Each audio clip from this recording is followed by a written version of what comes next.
Great. Yeah, so thanks everyone. I'm going to be talking today about ideas around 3D object recognition and its relation to kind of grid cells and temporal memory, as well as or kind of with a specific focus on rotation invariance. And in general, this is going to be kind of high-level ideas. There's no model yet implemented, but hopefully kind of a direction that we'll be able to solve a couple outstanding problems. So yeah, general motivation, address rotation invariance, and in particular with ideas from temporal memory. And that's kind of what we want to do, but it's unclear what the kind of appropriate space that grid cells should be, or even biologically can be modeling. And so the approach that I'm going to discuss is one of several that could be taken, and it's complementary to other views that, or kind of other approaches that could be used. But I think it has some nice computational properties. It would be a relatively simple kind of starting point to get something actually working. And I'll also make some connections between what I'm discussing and kind of biology, both at the neural and also the kind of psychological level, which will hopefully kind of motivate this approach. And so, yeah, in general, the idea is that this should, whatever approach is being taken should maintain desirable computational properties like path integration. And the kind of view I'm taking with rotation invariance is that it should work as well as humans, because as I'll discuss later, humans aren't actually perfectly rotation invariant. And that may represent a trade-off, which is actually a good idea, because, yeah, in general, invariance can also come at a loss of sensitivity and so forth, but I'll get into that later. So the kind of concepts to discuss are what can be called view spheres, and how this relates to 3D objects recognition and representation. And then I'll, talk about what they are, why they're interesting, possible connections to biology. And then I'll kind of relate this to other complementary views to kind of how to represent space and 3D object recognition with grid cells. And then I'll look more specifically at how this approach can be used for rotation invariance. And some of the ideas that I'll discuss under rotation invariance can be applicable, I think, to the other approaches in the Monty project. And so they may be kind of more generally useful, even if this isn't the ultimate approach that we take. And similarly, then I'll finish talking about getting kind of robust and patchwise representations that can generally generalize well. And again, this could be useful more generally for the Monty project. And obviously, feel free to interrupt me at any point if something isn't clear. I'm hoping I'll get a chance to go through everything. There is quite a lot, but yeah, we'll just see how it goes. So yeah, the general idea with view spheres, if anyone, for anyone who saw my journal club presentation the other week, this will be familiar. But the general idea is you represent objects with a general sphere that essentially describes, if you imagine your eye and then the object rotating, the eye is kind of the surface of this sphere, and you're encoding the relations that are hitting your eye as rotation takes place. So something like a teapot, you'd encode with this lid at the top here, the spout, the handle, and then a flat surface at the bottom. And here are just some other examples. For example, a toaster with the lever and the dial, or a car. And then the kind of basic idea is then you rotate the object as you're studying it. You learn where the features are relative to each other on the sphere. And then as with kind of standard grid cell path integration and temporal memory, at inference, you would then look at the features that you're currently viewing, predict where the other features would be, and then based on the rotation that's being experienced, predict a feature and hopefully achieve inference. And Niels, one quick question. Is everything on the surface of the sphere, or it can be anywhere inside the sphere? So it's represented on a 2D surface of a sphere. Okay. But I'll get into how depth and kind of how the features can be obviously kind of closer to the center and so forth, how that can be represented. But in terms of the grid cell representation, that's two-dimensional because it's on the surface. Okay. And so, yeah, so that was an approach used in this Boratsky paper I talked about the other week. Similar ideas have been used elsewhere in machine learning and spherical 3D CNNs from a paper in 2018. Yeah, and as I'll get into later, I think this has some nice possible connections to biology. It's important to kind of emphasize that, yeah, it doesn't imply that the local features have to be 2D. So we're mapping and kind of remembering them on a 2D surface. But the features themselves may have some sort of depth representation, which I'll get a bit more into.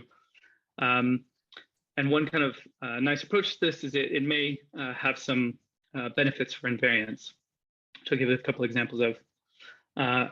Again, as well, it's worth kind of emphasizing that this representation doesn't need to be kind of exclusive to other ones. So although, yeah, kind of 3D lattice mesh is one we've thought about, another kind of, as well as these kind of wireframe part-based graphs. Another one that's been discussed is more kind of 2D planar views. And I think actually that this is also important and would be complementary and kind of exist alongside these view spheres. But I think having both of them brings respective benefits. And in particular, view spheres are useful for this question of rotation invariance.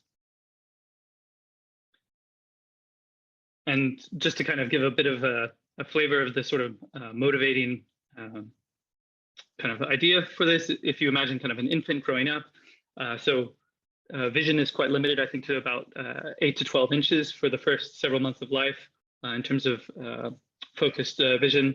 And of course, babies tend to interact with objects at arm's length. So you can imagine any given object being rotated many times and fixated within that kind of distance, and might be at least one way that you kind of build up three-dimensional representations of objects. What's the NB? I'm sorry. Oh, so NB itself, what does that stand for? Yes. So I think it's Latin, note bene or something. It just means like kind of bear in mind. Okay, it's not commonly used here. Okay, I will NB that and avoid using it. Maybe it's just me, but okay. Yes, I didn't believe it. Okay. Maybe it's okay. Yeah, it might be. I think it might be a British thing then.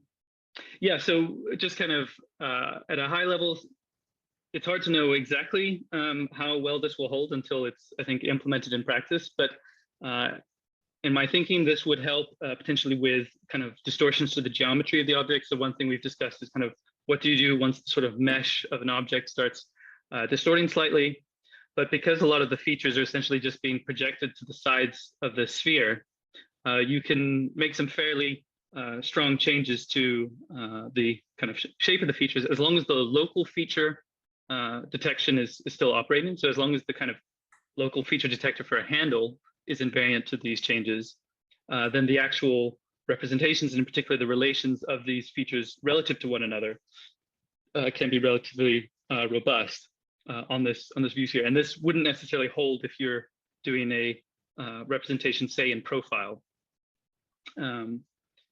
I guess if you think, sorry. Keep on. That wasn't obviously what you just said, but go ahead. Okay. Yeah, I was thinking, I guess in a hierarchy, then the lid itself might be recognized in a similar way, but lower levels in the hierarchy. So you could have a lot of distortions of lids and still recognize the lid. And then at this level of the hierarchy, then you're recognizing the full object. Yeah.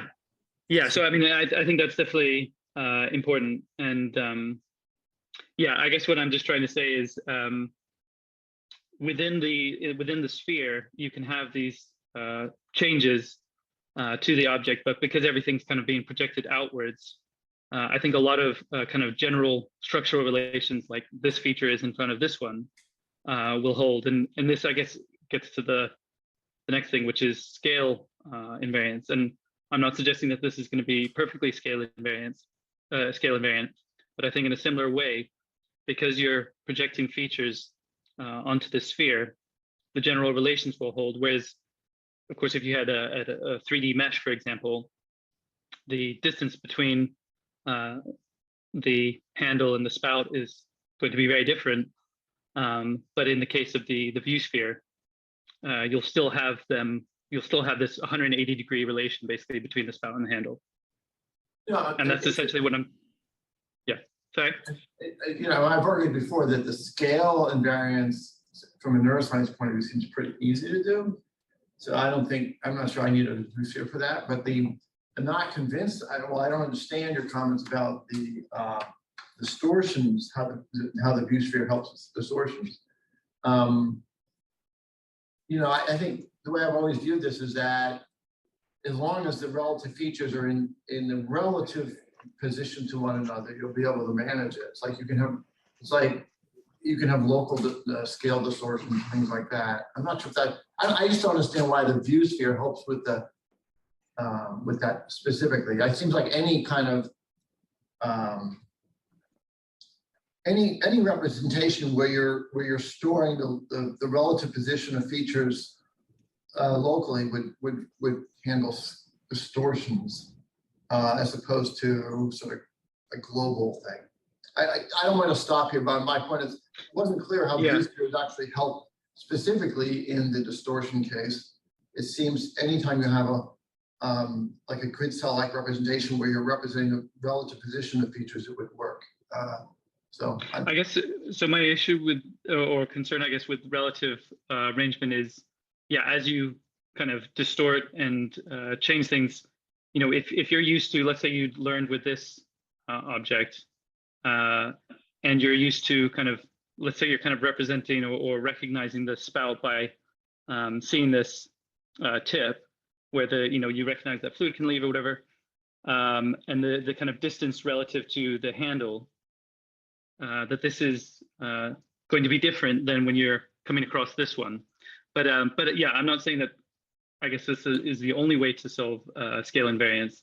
I appreciate, if you're able to appropriately scale the input and relative to kind of your learned arrangement of features, then that's fine. But it feels like if you are seeing a novel object for the first time, it could be challenging to know actually how much you need to scale the movement.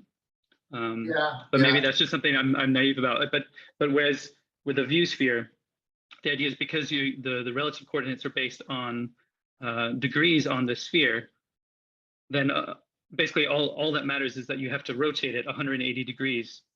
It doesn't matter how far apart the spout and the handle are. Yeah. Maybe one way to think about this is if you have the spout here and you can distort it any way along this axis, and the relative positions are changing, but the position on the view sphere is not going to change. Yeah, or at least not as much. Yeah, not as much. Yeah. I'll just. I'm somewhat skeptical about the benefits of the view sphere for these distortions, but I don't care. I still like the idea. So. Okay. Yeah, I mean, yeah. I mean, the thing I like about it, and you and I communicated with some emails, that I think we have to figure out how to map three-dimensional objects using two-dimensional metrics like grid cells, and this is getting you in that direction. The object is a three-dimensional object. With the view sphere, you don't see the entire thing at once, right? You can only see part of it, so you rotate the part in front, and then the part that's orthogonal to, I'm sure you're going to talk about, is somewhat a two-dimensional at that point. So I like the idea. I'm just not ascribing to the benefits you're necessarily agreeing to the benefits you're saying right now, but I don't think it matters. Yeah, no, fair enough. And I'm also, until I see this actually working, I'm not sure how much this will actually hold. But that's just one of the kind of motivations for taking this approach. And then there was just this kind of brief mention of, okay, well, how do we represent the fact that objects are 3D other than this kind of rotation element? And so if you imagine kind of a boat performing some sort of seismic or other kind of sonographic detection of the topography of an ocean floor, you can eventually build up a three-dimensional map of Earth. And of course, Earth is huge, and so that's going to be approximately smooth. But if you imagine something with a lot more distortion, the general idea is that at each location on the sphere, as well as learning a feature associated with that location, such as color or texture or whatever, you could also learn a depth representation. And this could be relative to either the center of the object, or it could, or the estimated center of the object, or it could be relative to you, to the eye. I'm not sure which of these would actually be best. But then the hope then is that this would give at least a coarse representation of, for example, the mug. Okay, you know that that's really far away when you kind of look down into the mug, but when you look at the bottom, you see that it's quite close. And so there's this kind of depth offset, and potentially that's enough that you can kind of build a coarse mesh and understand that, okay, a small object like a dice is going to fit into that. But if you look at something like an orange, which has this uniform depth all around, then you could understand, okay, there's no potential cavity, so you can't put anything into it. It seems like, we've talked about here in the past that it seems like the brain would represent depth in two ways. It would at one point it would have represent depth relative to the eye, and then you'd represent depth relative to the object itself. And you have to have both of those representations. And if you do have both those representations, then you can calculate. You can go back and forth, and it'll help you with scale. I just want to point out it's not either or. I think you have both. Yeah, that's an interesting point. I hadn't thought about that. Yeah. Yeah. Okay. So yeah, maybe just apply both. And yeah, so far I've talked about a couple kind of more intuitive examples like a teapot or a car, but the kind of view sphere can get a bit kind of confusing depending on what the object you're trying to represent is. So I mentioned with the mug, you'd have this kind of maybe distance feature that you understand, okay, it's distant and flat at that side, and then you have this representation for a rim. But then as you kind of transition from a bowl and then to a plate, and essentially become more two-dimensional, the kind of view sphere representation, it might still work, but it just gets a bit stranger because you're kind of, most of what you're representing is just that this thing is flat, and then at certain angles you suddenly have this change as you're viewing the rim, and then this kind of open question about how to represent the depth, but it might still work. And kind of related to this, the even more extreme example is kind of almost one-dimensional objects like a pencil. And it may be that for representing these kinds of objects, you don't really need a view sphere because they don't have much of a 3D structure. They are kind of largely described by one-dimensional or two-dimensional structure. And then the planar views, which I'll discuss later, might be more relevant. I mean, or kind of more emphasized.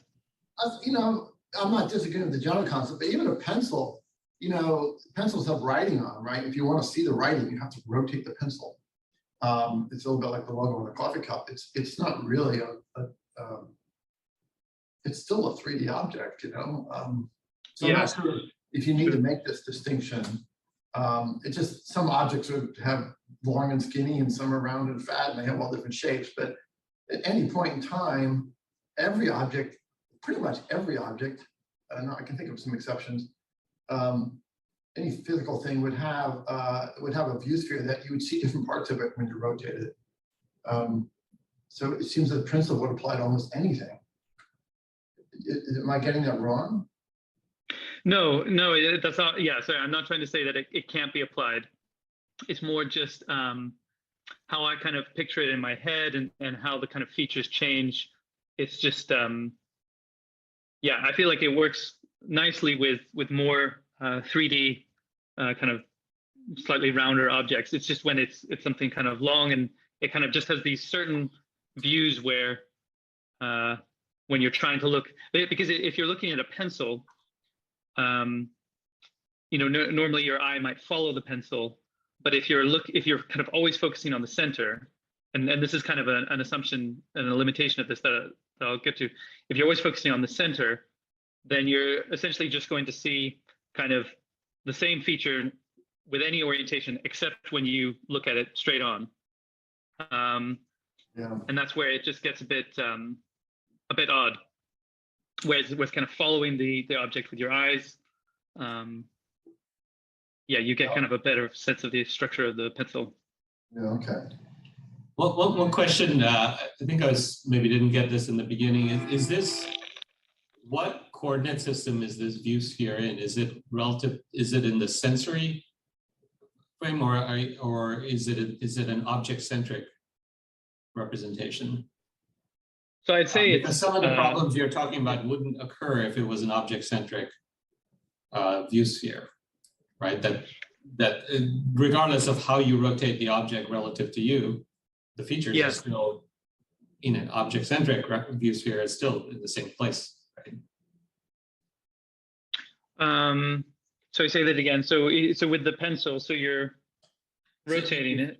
Yeah, if you have a pencil, if you rotate it, an object-centric, if you were to project the features into a sphere that's in object-centric coordinates, nothing would change as you rotate it, right? It's just relative to the object. And so you'd still have it, you know, what you're talking about is really when you have some very specific, your sensor is at a specific point relative to the object's reference frame. This is I think about right, and Niels said this in our correspondence. The view sphere is not an object representation. It's a way of thinking about vision. Isn't that right, Niels? It's a way of thinking. Yeah, I guess that's my question, because I don't see anything in here why it couldn't be an object-centric. Yeah, I guess they are anchored to the object, right? Niels, the spheres are anchored to the object. So well, that's different from. So that's, I mean, it's my question. it is anchored to the object, but it's you're basically saying, okay, where is my sensor around this object, and in particular, so my sensor is looking down at the approximate center of the object, and so that's not a problem with the sphere. It's just it happens to be that your particular viewpoint is not giving you much information about where. Yeah, okay. Exactly. Yeah, okay, so that's kind of what I'm trying to say, yeah. Okay, so in your proposal, this sphere is anchored to the object. And so the representation of the sphere itself and the features on the sphere does not change as you rotate the object. It's just what you can perceive at any point in time. Yeah, and so basically your estimated location on the sphere. On the sphere, okay, yeah. I should let you finish, but the way I understood what you were proposing here is the sphere is the sphere, not the fear. The sphere is a way of thinking about path integration in 2D and vision. That's how I was thinking about it, right? Yeah. It's a way of saying, okay, I've got a 2D path integration. I can, as I rotate the object, I'm moving in 2D dimensions, always locally in 2D. Right. And I would want to ideally, that's just to think about path integration. The actual thing that you're seeing it's not a sphere at all. It can be anything. Yeah. And you're going to get to in a moment here, what you really want to do is bring up the most orthogonal flat views of that object that you can, so that the 2D representation is least distorted. Right. So I don't understand it completely, but that's the way I was thinking about it. It's really a way to think about path integration and vision. Yes, at any point in time, you have some estimated point on the sphere that you're looking, that your direction of gaze is or whatever, right? Yeah. And Exactly. As you move around, you can path integrate as long using on the sphere. Yeah, exactly. Okay. Yeah, sorry, I think I think I explained maybe some of this in the journal club, and I've kind of forgotten what. Yeah, I mean, I know several of you weren't there, but I think I kind of just forgot that I needed to explain some of these ideas again a bit more clearly. But yeah, exactly. That's the idea, that you are estimating where you are on this view sphere, which is a description of your sensor relative to the center of the object. And the idea is that you can then path integrate over the sphere and basically predict features. And what features are projecting onto the sphere is intrinsic to the object. So clarifying question, what if I move my gaze, so I've got a view sphere because I'm looking at one object. What if I just move my gaze so it's now partially off the sphere? Yeah, and in general, eye movements is an issue, and I will, thank you. I will touch on that, because at the moment I'm making the kind of strong assumption that you are, I don't know, an infant holding an object and just rotating it, and you're not saccading around the object. But obviously, eye movements are super important, and so yeah, I will touch on that in a bit. Okay, I'll let you touch on. So yeah, so this is then, so that's kind of the general concept. Now is where then I'll make some connections to biology and psychology and a bit more about why these kind of spheres might be interesting. So yeah, so why not just use a 3D mesh or lattice?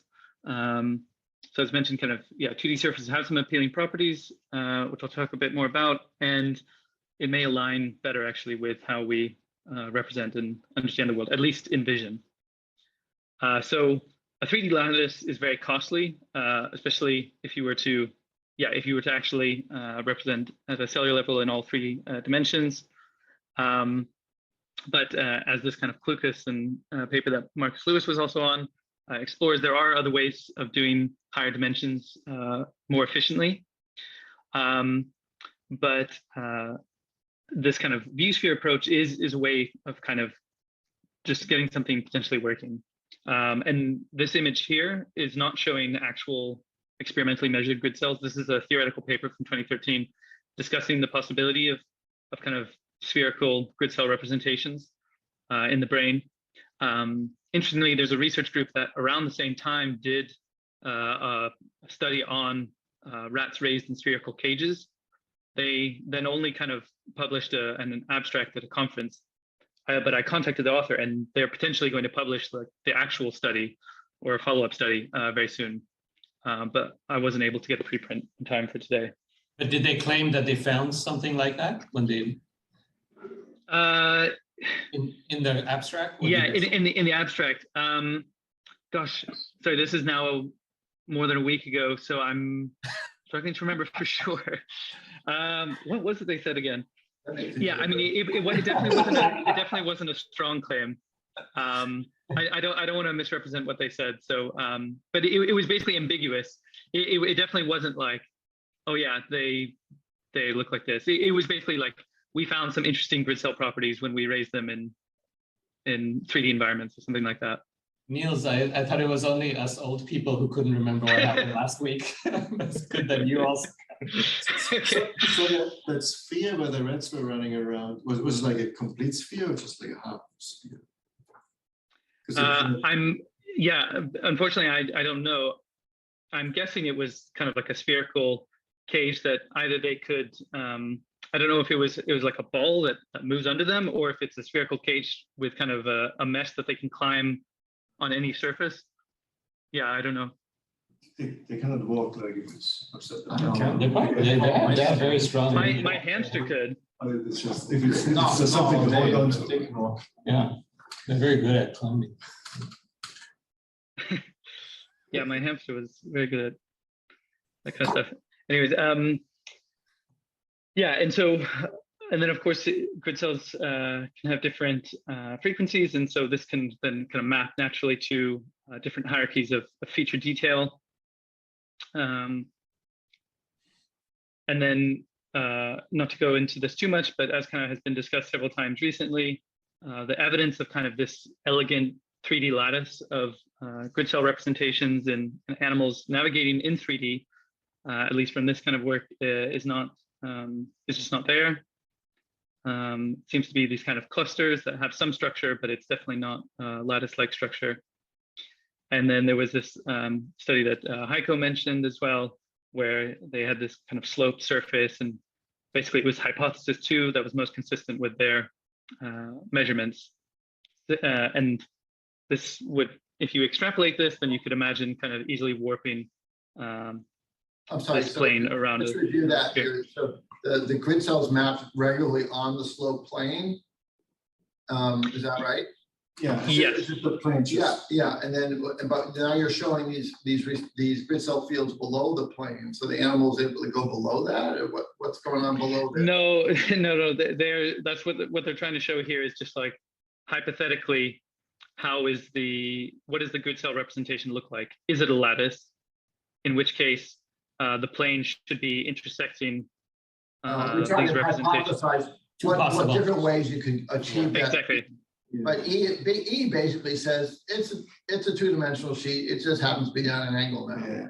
Yeah, and that was what they found. Yeah. Yeah, so as mentioned, awaiting this preprint, and then possibly some experiments on animals and pyramids going on as we speak. But then just to mention, even if grid cells aren't representing kind of this view sphere, I wonder if there could be a role for 3D head direction cells, which are established, for example, in bats, because they could potentially do something similar. Is that true that the head direction cells in bats have been clearly shown to be 3D and to do 3D path integration in orientation? Is that true? As far as I understand, yeah. I mean, I don't know if there's been any follow-up paper to this one debunking it, but this is what I came across, and basically they found it was this toroidal coordinate, not the, because this has some smoother properties than the spherical one, because there's I think there's been a bunch of work since then, the details of which I can't remember now, but I think it wasn't. I know at Cosine a couple of years ago there was some presentations on this. I can look it up. I'm trying to see the difference between these two. I can go into it, but it takes a bit of description. It basically has to do with how the animal, as it kind of pitches and becomes upside down, and then that on the spherical coordinate, it causes this rapid sudden change in the azimuth, whereas in the toroidal one, it's always smooth, and that's consistent with what they see with the neurons, how the population geometry changes as the bat's orientation changes. But I don't think it's really important for how. And my main point here is just kind of, I think we could justify this sort of modeling potentially in terms of connection to the brain, just based on head direction cells as well. Yeah. Okay. Well, actually, to me, it is actually pretty interesting. So I won't be able to remember this reference. Could you just send it to me later? Yeah, definitely. Yeah. And then, I was just kind of interested. So I remember when a couple of years ago, I was at a presentation from one of the researchers behind this study, and I seem to remember them saying that the bats actually tended to fly, that bats in general tend to fly in kind of 2D with a 2D bias, and that they kind of had to put food in lots of different parts of the room at different elevations to really get the sort of like 3D behavior that they wanted. I couldn't find that in writing. I couldn't find a study really talking about any convincing bias in rats. So, but what I could find, for example, was a study in dolphins looking at kind of their behavior. And similarly, they kind of spend a lot of time at sort of a 2D plane, and then they kind of shift to another plane. Of course, this could represent just a bias in the world, in particular, where concentrations of prey are. This is just observation, like watching them swim, right? They're not recording anything. Yeah, exactly. Yeah, this is the depth of the dolphin over time, hours, and they just have a tracking device on them. And I mean, this particular study, it wasn't making any claims about what 2D depth they're spending. They were studying kind of how their behavior changes over different times of day.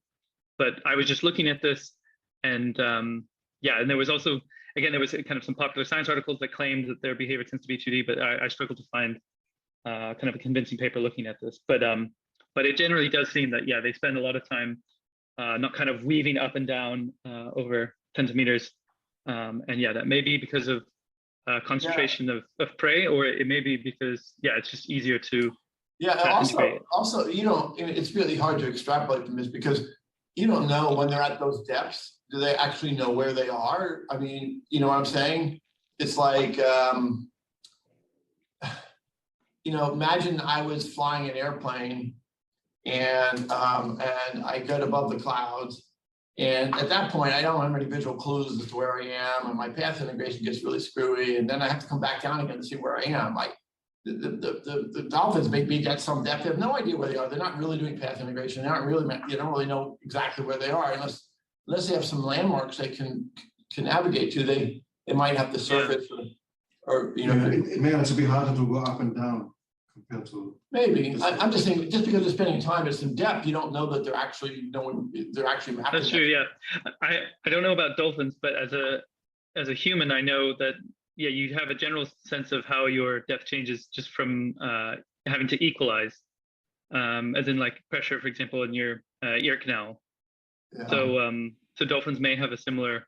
But as mechanism. they're at some depth, they may not know where they are at that depth. You know what I'm saying? In the plane. Right. I see what you're saying. Yeah. Yeah, right. It could, you know, it just doesn't mean they're mapping that space just because of Yeah. Right. that was the point I was trying to make. Yeah, I see. Yeah. You know, Yeah, if I was imagining flying in this office at different heights in the office, and I say, well, where am I? I think I would always try to map myself to the 2D map of the floor plan, right? I mean, that's how I would locate myself first. I would say, oh, I'm in this room here, and then there's some height. It goes back to the idea of the view sphere where you have a 2D surface and then a depth. I don't view this location under the lamp up here and this location where I'm sitting as being fundamentally different in some ways. They're both at the same location in the room, they're just different heights, as opposed to like, oh no, that's a different part of the room. No, it's not. It's the same part of the room. It's just a different height. You know what I'm saying? It's anyway. I've said enough. But yeah, but anyway, so this is kind of looking at animals, but then kind of getting away from grid cells and navigation and just thinking about, okay, how kind of perception in humans. What relationship does this have to kind of spheres and two-dimensional representations? And basically, it seems like, yeah, there is some reasonable evidence that we do have this kind of preference for sort of 2D-like representations. And I will get into later, if we learn kind of certain views, how then are we going to generalize to arbitrary views? So, yeah, one interesting finding is that in both children and adults, there seems to be this bias of people to study the kind of side-on, orthogonal, whatever you want to describe, or however you want to kind of describe it, views of an object, rather than these kind of angled views where you're getting multiple faces of an object at once. The study on children from 2014, the effect size was very small, but it looked more convincing, particularly in adults in this Harmon et al. 1999 study. People spent a lot more time on these kinds of views. And it makes sense at some kind of level that if you, let's say, if it's expensive to save views, then it may make sense kind of computationally to save 4 or 5 views as a sort of summary statistic of an object, and then perform some sort of interpolation between them to then recognize arbitrary viewpoints, rather than trying to memorize every possible viewpoint. Is it just based on time spent looking at those figures? Those papers? Yeah, so there was a couple different measures. So the Harmon et al. One, yeah, the one I read in more depth was this first one. The Harmon et al. One, the main measure was time. The reason I'm asking is I always find it a little bit harder to work with those, planar views like that. So I would need to take more time to understand it. Whereas the 3D one on the right, I just sort of get. What do you mean when you're learning the thing? Yeah, like I always have a harder. Maybe it's just me, but those sort of hard projection just to understand the object, The whole 3D. the whole object. Whereas on the right, it's like, oh, there's the 3D object. So I would spend much less time on the right-hand one. Yeah. Because the left one is more difficult. One of these papers also showed that I believe that it's harder to recognize the one on the right. It takes longer time. Yeah, so I'll get to that paper in a moment. So this is just looking at kind of preference in terms of how people study an object. Okay. Yeah. What's interesting, sorry, it's just a short comment. What's interesting here about the picture on the right, if we look at it, we find nothing wrong with it. Right. But perspectively, it's totally wrong. If it were like this, the fact would be expanded, right? It wouldn't be. I don't know. It's not as bad as your fire truck. Are you sure it's it sort of looks like the fire truck I drew, maybe. But it's, if you look at the real picture, right, it is. I can see that it's distorted. Back to the big evidence to me has always been, well, there's several things. One is I've been pointing out over and over and over again. If you want to describe your understanding of this object, whether you're writing it or verbally describing it or any other, you're drawing a picture of it anyway, you tend to do the one on the left. You don't tend to do the one on the right. It's just, you see the one on the right all the time. You can recognize the one on the right very rapidly, but it doesn't, it seems like it's harder to record. You haven't stored that, where I have all these images of what cars look like from the side and the top and bottom. I can draw those very readily. So that was one piece of evidence that always worked for me. And the other thing is that, we're also dealing with the fact that grid cells seem to be 2D. So we seem to we have a, if we don't have 3D representations, then we're going to have 2D representations. And then if you're going to have 2D representations, which ones you're going to pick? And we seem to pick these. But it's odd that you can recognize the one on the right very rapidly. So if your internal model was the one on the left, then, but you can immediately see the one on the right. Yeah.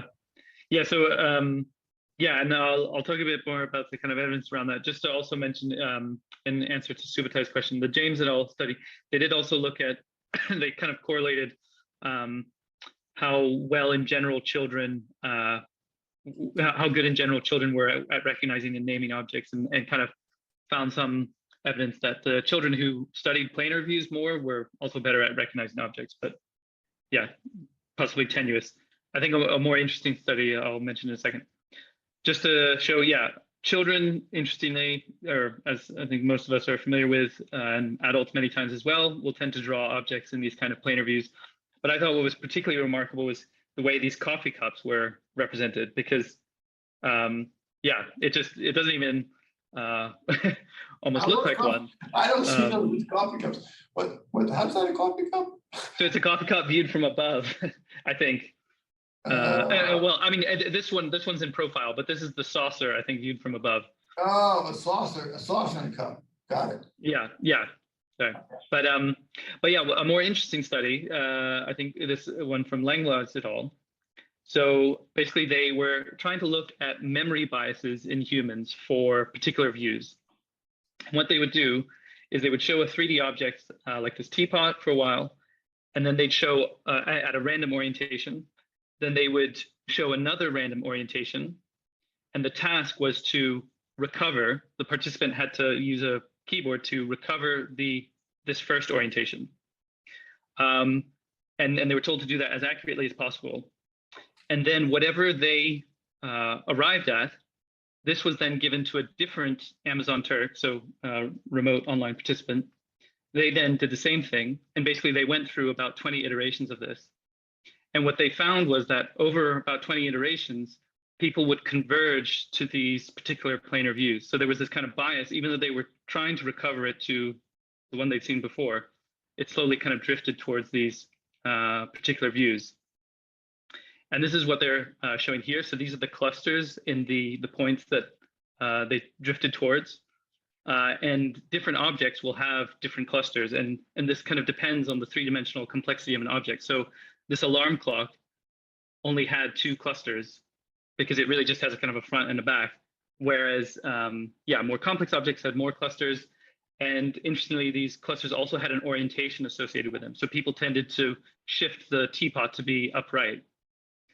And then importantly, it wasn't just that there was this kind of bias.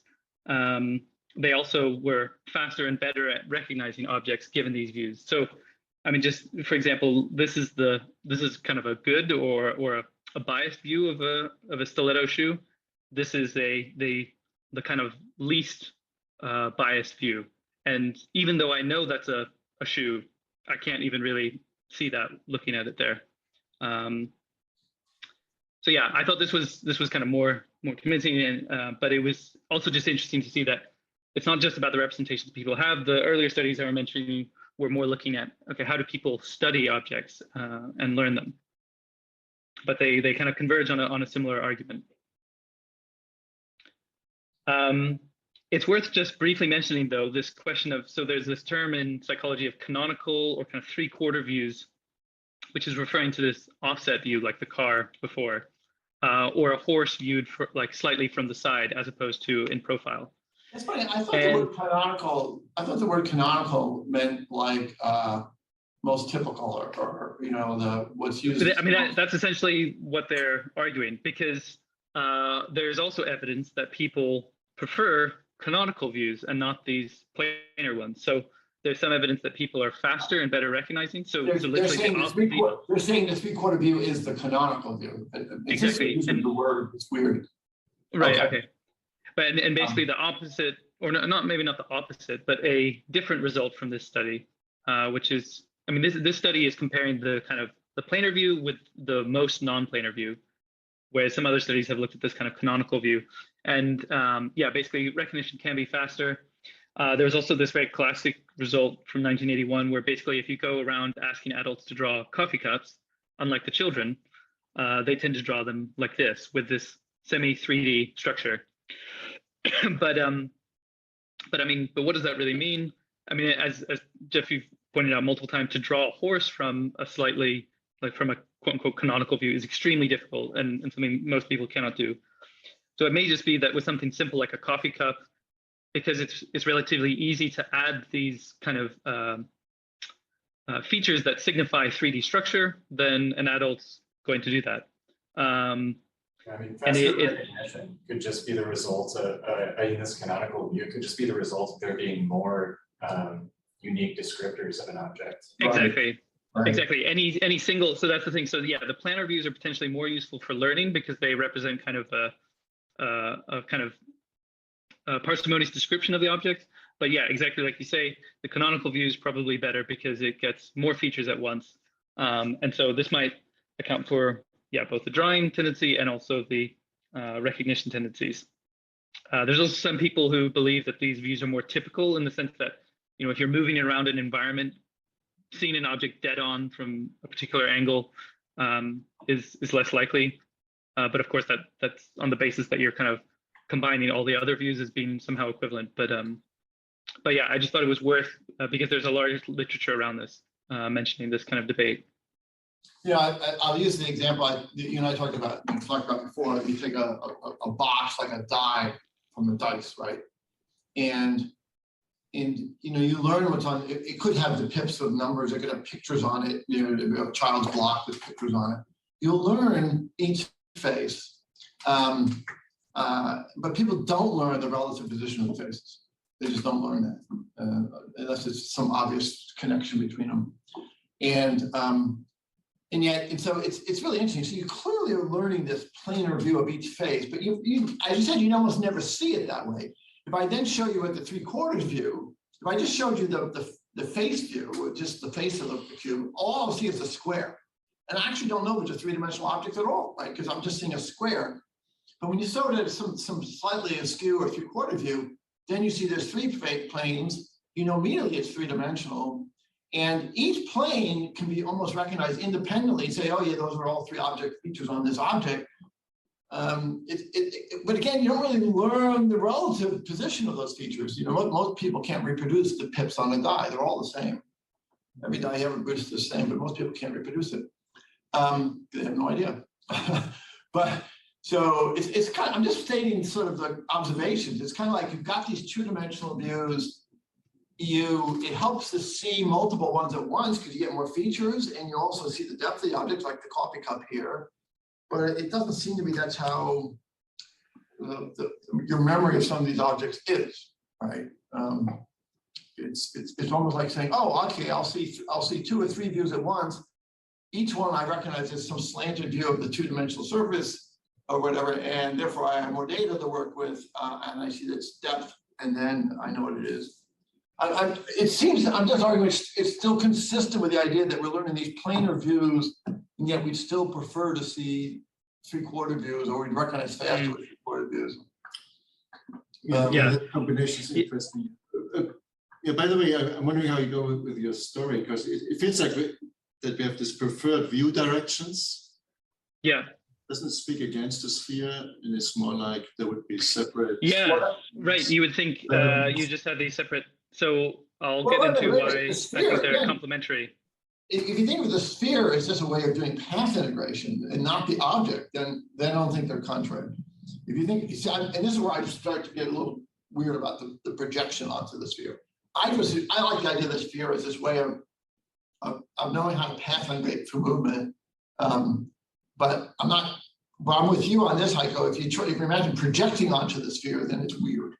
You know what I'm saying? It's like you want to project a two-dimensional surface at any point in time, and then the sphere will tell you that. I don't know. All right, I'll show. Yeah. So So I think the sphere is definitely going to be important for how you relate these views to one another. So at the minimum, I think you need some sort of spherical representation for because these aren't these are inconsistent angles with respect to the object for different objects. So you need some way of kind of knowing, okay, where's the planar view relative to the other planar views.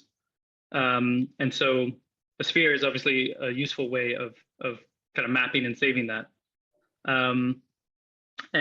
But I think it's also just generally useful for studying an object from different angles and developing a bit of a kind of curved representation along that area, in addition to a kind of a more saccade-based two-dimensional representation.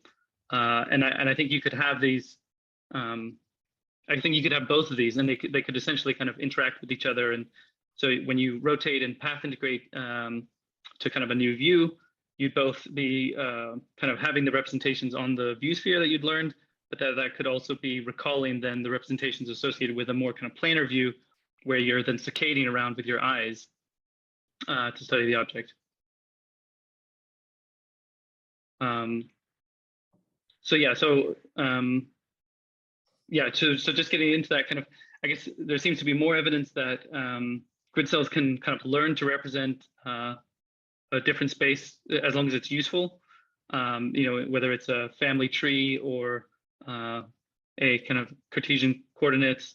So it may be that both view spheres and planar views, along with other things like kind of wireframe, part-based representations, are all going to be kind of examples of useful ones. I'm just going to try and go. I'm sorry, can you go back to that slide? Are you saying, I'm not sure the point of the slide here. Grid cells can represent any space that is useful. View sphere planar views will be cloned with wireframe representations. I guess I'm just saying, if you ascribe to this view that grid cells are kind of emerged through learning structure in the world, two examples of structure that are going to come up are both rotating an object and how those features relate to each other as you rotate it, so the view sphere, and also holding an object at a particular view and looking around it, so the kind of more 2D planar view.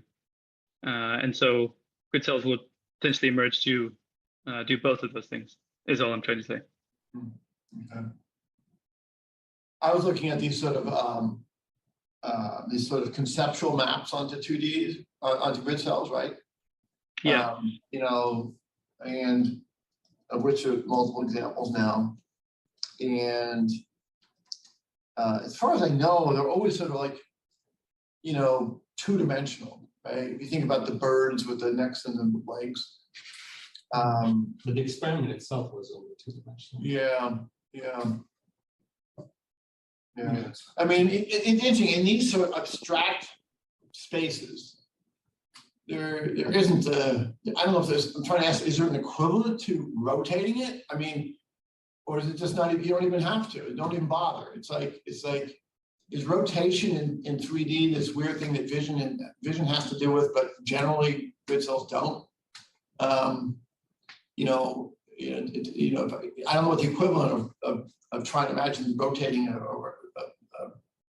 family tree. I don't know what the hell, I can imagine it planar, right? Yeah. I'm not sure if there's anything sort of like change the relationship between the action and the direction you take. So if you rotate a family tree, you say like going down a generation or actually bringing up a generation. Yeah. But would it be three-dimensional, or is it just rotating around on two-dimensional piece there? I'll throw out one more little weird thing. Yeah. Something to remember, in vision, the primary visual cortex in mammals, or in some mammals, certainly in humans and animals with the most advanced vision, is unique, right? It's the striate cortex because it has these extra layers. that process the information from the two eyes in very, specific ways. So it looks different, has extra neural machinery that only appears in V1 in animals with very sophisticated vision. And so there might be some things that are going on that only occur in vision, that don't occur in touch or sound or other representations. So I just want to throw that out, that some of these mechanisms we're talking about here may be vision specific, and that there may not be no equivalent to other parts in the brain, other parts of the cortex. Just throw that out, because eyes are, if I think about touch is not at a distance.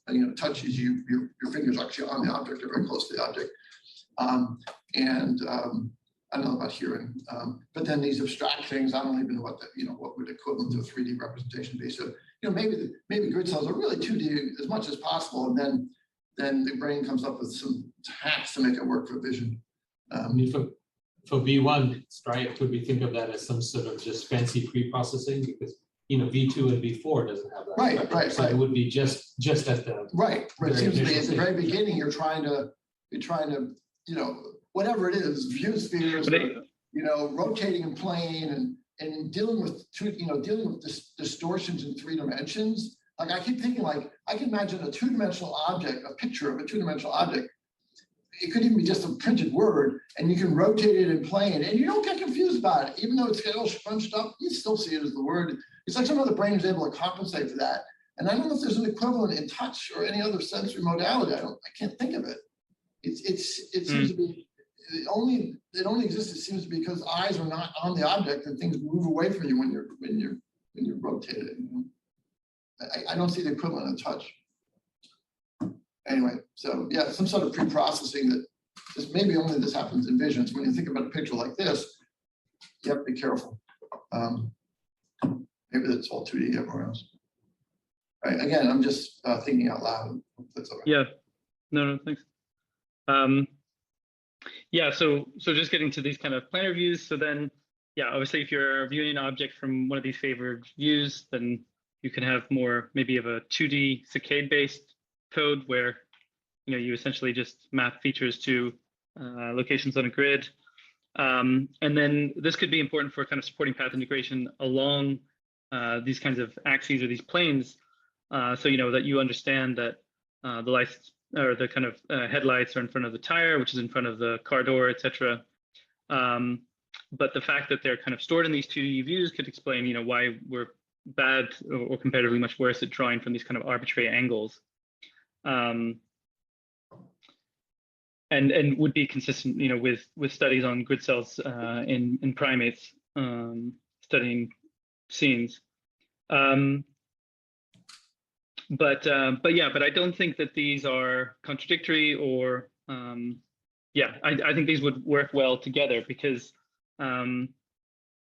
essentially the view sphere is going to help you understand how features as you rotate an object relate to one another, whereas the planar view is better for understanding the kind of structure along these sort of major axes of variation. And you could imagine kind of, as I was kind of hinting at earlier, when you kind of move along the view sphere, so because you're not storing a 2D planar view at every orientation, then when you move along the view sphere, okay, I'm going to kind of, the cells are going to reactivate cells associated with a particular planar representation. But I think having the kind of view sphere as the underlying structure is important because these aren't going to be these kind of necessarily perfectly orthogonal planes. And so you need some way of understanding how they relate to one another if you're going to then interpolate and predict views from novel orientations and have rotation invariance.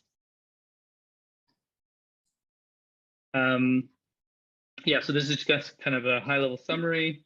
I think I just said a lot of this stuff.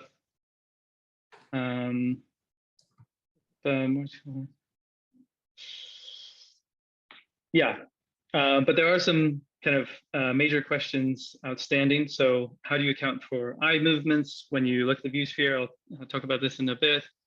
I already discussed these other 2 aspects of representing kind of narrower or flatter objects.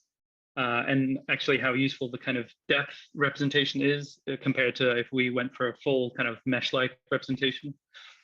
And then also just kind of how do we establish the preferred optimal planar views in some sort of unsupervised manner. It may be that kind of some fairly natural policies will result in these emerging, or maybe that you need kind of some sort of summary statistic where you're kind of trying to find the most orthogonal representations. Heiko, do you have an 11:30? We do 11:45. 11:45. 10 minutes. Well, yeah, I won't be able to get through everything, unfortunately, but we can maybe find a time.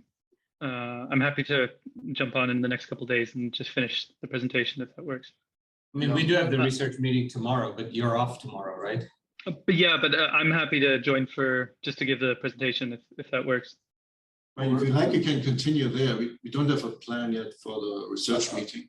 If you're willing to do that, I'd be happy to do that. I mean, I would like to see the rest of it. So cool, yeah, because it would be a shame for because I'm hoping that that some of these ideas will be useful for Abby and whatever he's doing when he gets back and stuff like that. So it'd be a shame to, I think, wait until I come back. So yeah, so just this question of eye movement. So yeah, so far you kind of holding the object and looking kind of towards the approximate center. But what happens when you start moving your eye? And so one thing I've just been thinking is that there may be some sort of transformation so that you can sort of approximate when you perform an eye movement where a feature would be projecting onto the kind of view sphere. So here, you could relatively, you could estimate. Okay, I'm sorry. Go ahead. What if I was actually holding this in my hand, let's say, and I saccade to the right there? If I was interested in something on the right, I would naturally rotate the sphere to that point being in front of me.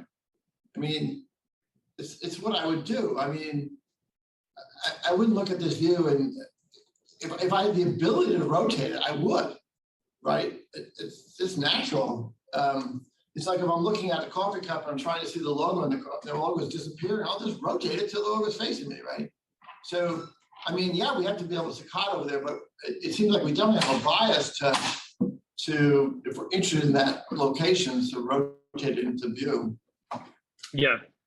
Yeah. So, yeah, I don't know. It may not be that much of an issue, but I think it's just worth kind of mentioning that this isn't something that the kind of view sphere handles elegantly, but there may be ways of dealing with this. So kind of estimating where a feature is kind of projected onto the sphere.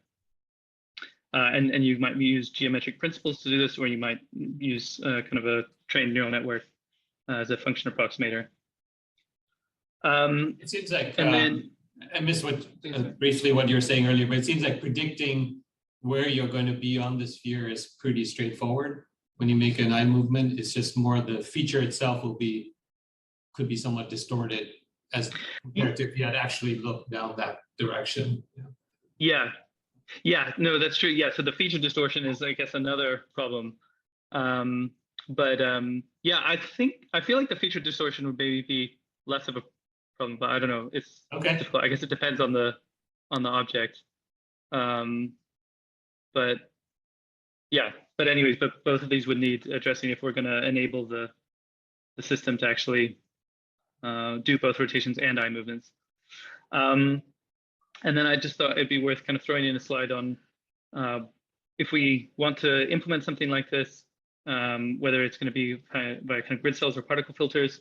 So in the journal club presentation, I talked more about particle filters. Otherwise, there's a really nice video that I will, this presentation links to on YouTube that just kind of describes intuition. But basically, they both have kind of pros and cons.